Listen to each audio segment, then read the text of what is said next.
பேரும் அல்லும்படி 6 முதல் 60% வரை ஆடி தள்ளுபடியுடன் சூப்பர் சரவணா ஸ்டோர்ஸ், சென்னை, மதுரை, கோவை.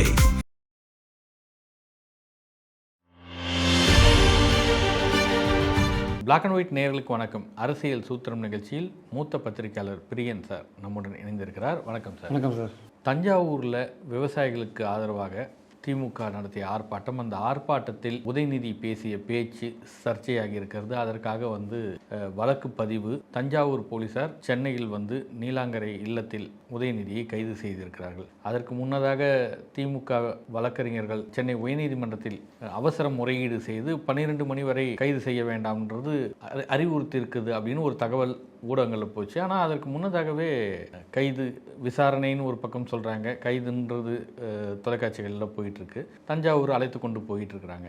இந்த விஷயத்தில் உதயநிதியோட பேசிய பேச்சு, இந்த கைது நடவடிக்கை, இது கைது நடவடிக்கை போகக்கூடிய அளவுக்கான ஒரு விஷயத்தை தான் எடுத்தாகணுமா? ஏன்னா பெண்களுக்கு எதிராக இழிவாக பேசுகிறார்கள் அப்படின்னு ஒரு தரப்பு தாவேகா கூட்டணி கட்சியில் இருக்க வைகோ உட்பட பலர் இதனை இந்த மாதிரி பேச்சு கண்டனம், கைது நடவடிக்கை தவறு கிடையாது. அதாவது சட்டமன்றம் நாளைக்கு கூடும்போது இந்த கைது நடவடிக்கைன்றதெல்லாம் ஒப்பிடக்கூடாது அப்படின்னு வைகோ சொல்றாரு. அப்போ வரவேற்பு அப்படின்றது ஒரு பக்கம், எதிர்கட்சி கூட்டணியில் இருக்கக்கூடியவர்கள் இல்லை எதிர்கட்சிகள் இருக்கக்கூடியவர்கள் இந்த பேச்சை கண்டிக்கவும் செய்கிறார்கள். இந்த உதயநிதியின் கைது என்ன மாதிரி எதிரொலிக்கும்? இல்லை, அதாவது திமுக ஒரு எதிர்கட்சின்ற முறையில், உதயநிதி ஒரு எதிர்கட்சி தலைவர்ன்ற முறையில் இந்த மாதிரியான ஒரு விஷயங்கள் நடக்கும்போது அது ஒரு அரசியல் ரீதியாக அதை தங்களுடைய அடுத்த ஒரு கட்டத்துக்கு கட்சியை கொண்டு போகணும் அப்படின்ற ஒரு அரசியல் ரீதியான ஒரு நடவடிக்கையாக அடுத்த கட்டத்துக்கு போகிறதுக்கான முயற்சிகளில் திமுக இறங்குவாங்க.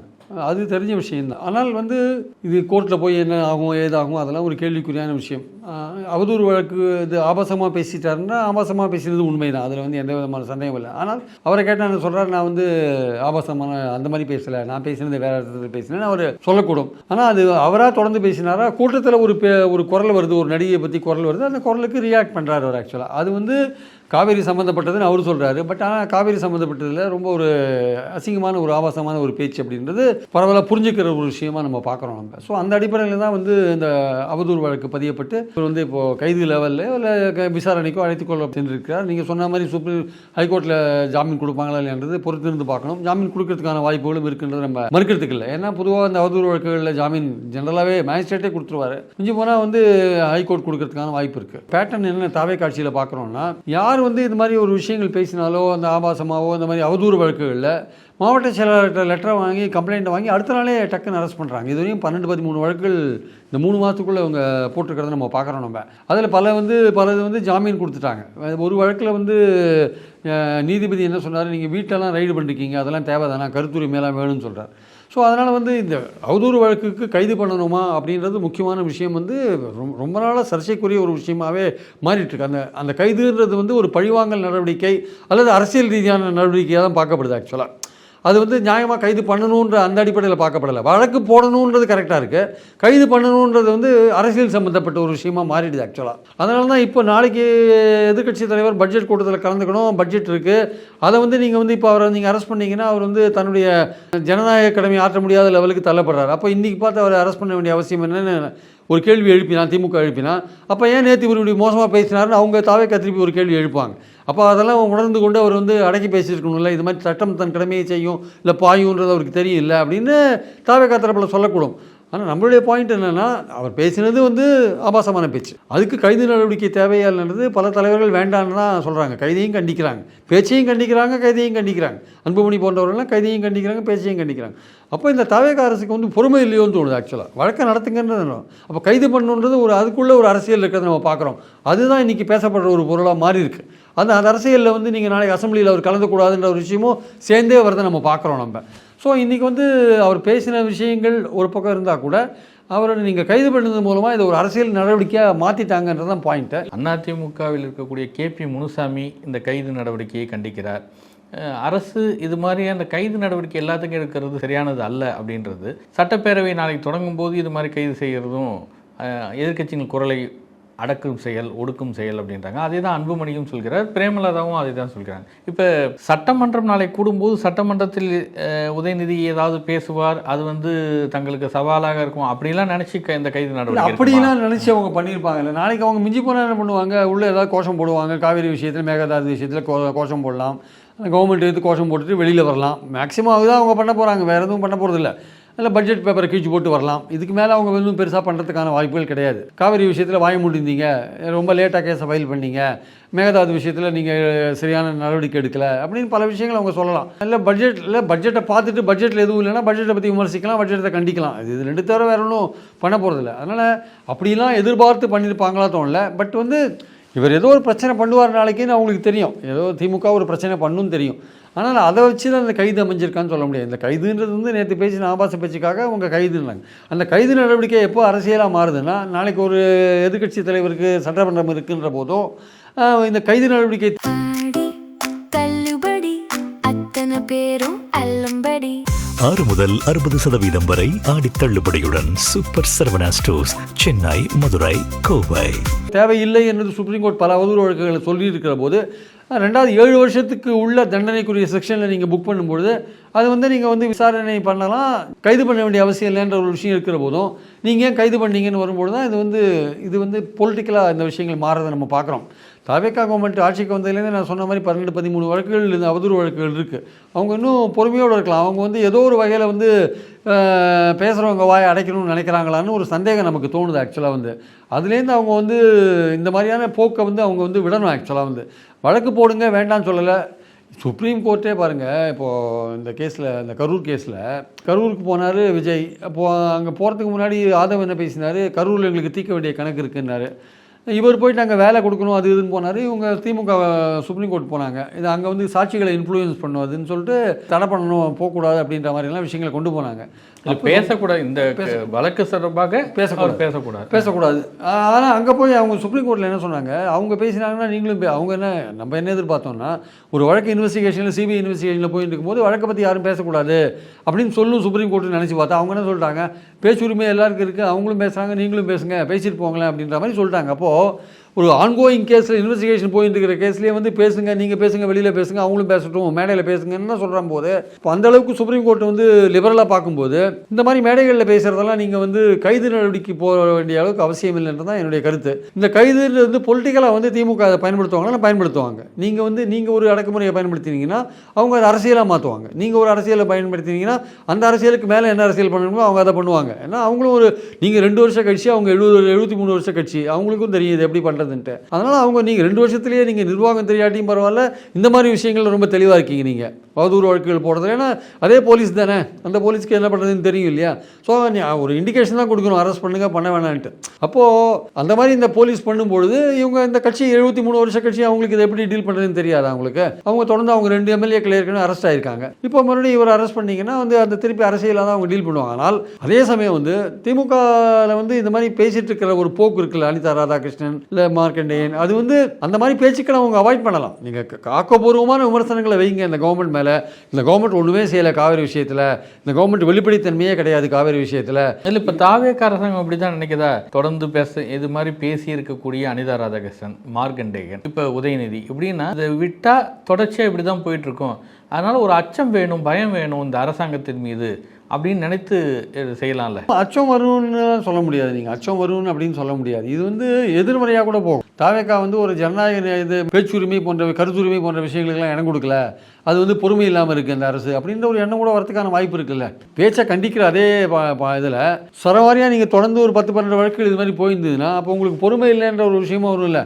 யார் வாய் திறந்தாலும் அவங்களுக்கு கைது பண்ணுறதுன்னு ஒரு மன உளைச்சல் கொடுக்குற விஷயம் தானே உங்களுக்கு. அது அந்த நடவடிக்கை வேண்டாம் தானே எல்லாருமே சுப்ரீம் கோர்ட் முதற்கொண்டு எல்லாருமே சொல்கிறாங்க. அதனால் இதில் வந்து எங்கே வந்து உங்களுக்கு வந்து அரசியல் உள்ளே வருதுன்னா, நீங்கள் அரெஸ்ட் பண்ணும்போது தான் அரசியல் உள்ளே வருது. அந்த அரசு தேவையான ஒரு கேள்வி வரும்போது தான் அரசியல் உள்ளே வருது ஆக்சுவலாக. அப்போ தாவேக்கா அரசு வந்து அரசு பண்ணுறதுன்னு முடிவு பண்ணிட்டாங்கன்னா அங்கே ஒரு அரசியல் ரீதியாக ஒரு முடிவு எடுக்கிறோம், நீங்கள் என்ன பண்ணுமோ பண்ணிக்கோங்கன்னு அவங்க வராங்க. அப்போ இவங்க என்ன பண்ணணுமோ அதை பயன்படுத்தி இவங்க தங்களுடைய அரசியல் எப்படி கொண்டு போகணுமோ அப்படி கொண்டு போகிறதுக்கான முயற்சியில் திமுக இறங்குவாங்க. அவங்க முக்கியமான எதிர்க்கட்சியாக இருக்கு. மக்களுடைய பார்வை இது விஷயத்தில் எப்படி இருக்கும்? ஏன்னா மக்களுக்கு அஃபெக்ட் ஆகாத ஒரு விஷயம் நடக்குதுன்னா அதை பற்றி மக்கள் பெருசாக பொருட்படுத்த மாட்டாங்க. உதயநிதியை வராங்க, கைது பண்ணுறாங்க, கூட்டு போயிடுறாங்க, எந்த சிக்கலும் பிரச்சனையும் இல்லை அப்படின்னா மக்களை பாதிக்கக்கூடிய விஷயங்களை இன்றைக்கி நடந்துகிட்டு இருக்குது. அதாவது தஞ்சாவூருக்கு கைது செய்து அழைத்து செல்லக்கூடிய ஒரு சூழல் அப்படின்னு பார்க்கும்போது காவல்துறையினர் வாகனங்கள் ஒரு பக்கம், மீடியா வாகனங்கள் மற்றொரு பக்கம் அப்படின்லாம் போகும்போது சாலையில் பயணிக்கிறவங்களுக்கு என்ன மாதிரி சிரமங்கள் ஏற்படும்? அங்கங்கே திமுகவினர் செய்யக்கூடிய ஆர்ப்பாட்டங்கள் ஒரு புறம், அதற்காக போலீஸ் குவிப்பு, அவர்களை கைது செய்து அரசு பேருந்துகளில் ஏற்றி அனுப்புவது இப்படின்னு பார்க்கும்போது அப்போ இந்த தொடர்ச்சியாக அந்த மக்களுக்கு அங்கங்கே இருக்கிறவங்களுக்கு போக்குவரத்து நெரிசல் இந்த பிரச்சனைகளை ஃபேஸ் பண்ணும்போது அவங்க இதை எப்படி பார்ப்பாங்க?